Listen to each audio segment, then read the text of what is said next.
I've always want to ask professionals such as yourself, considering that you have such a deeper knowledge in the team, about two main questions that always baffle me and I can't perceive, but I'm always interested to see how you people with deeper knowledge perceive. Let's So, do it. what was it before the Big Bang? Like, what is nothing? I can't even visualize it, and I'm interested to hear how your mind visualizes it. The truth is, my mind does not visualize it. Mm-hmm. This is a major philosophical question. This goes Mm-hmm. beyond science because we can envision the universe, the Big Bang, the singularity, the earliest moments of the cosmos. We can envision maybe there was something before that that triggered the formation of our universe, the triggering of the Big Bang.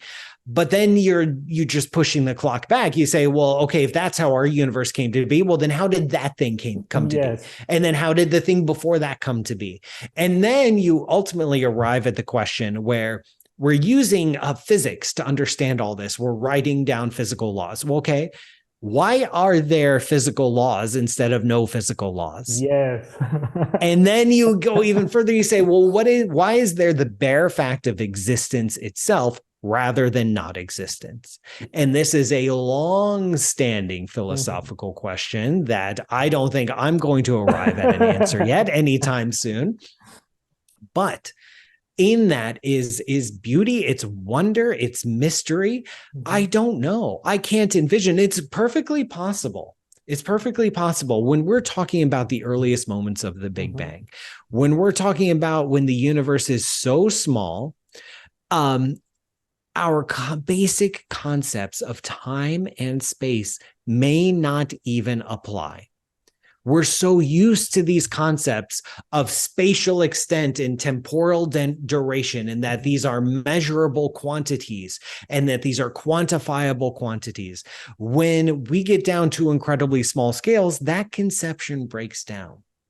And so I openly wonder if something like the beginning of the universe, if that is beyond our ability to comprehend, because ultimately we are brains, we are human beings, we have evolved in a 3 spatial dimension universe, we have evolved with this sense of past and present and future, and that it might be impossible for us to think beyond those bounds or not. Maybe it is possible to think beyond the bounds of space and time. Maybe it is possible to think new ways. We are very imaginative after all.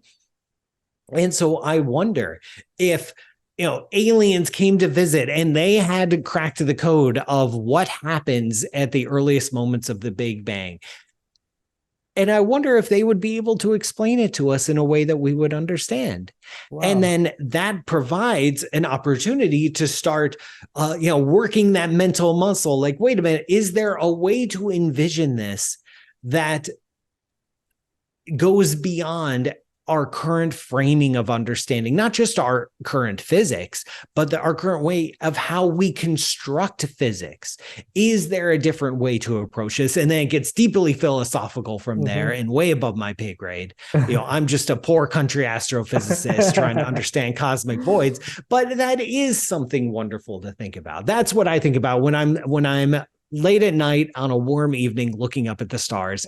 That's where my mind starts to go. Yeah, likewise. And the other concept, and probably it's very similar in nature, but still I would be interested to hear your outlook. Singularity. Like, I can't envision what does it mean to, the physical walls to not be active at a certain space. So yeah, can you talk about this a bit? Absolutely. And this is exactly what I was getting at. When you crunch things down below a certain scale, we are not sure if space and time make sense anymore. We know that our physical theories break down.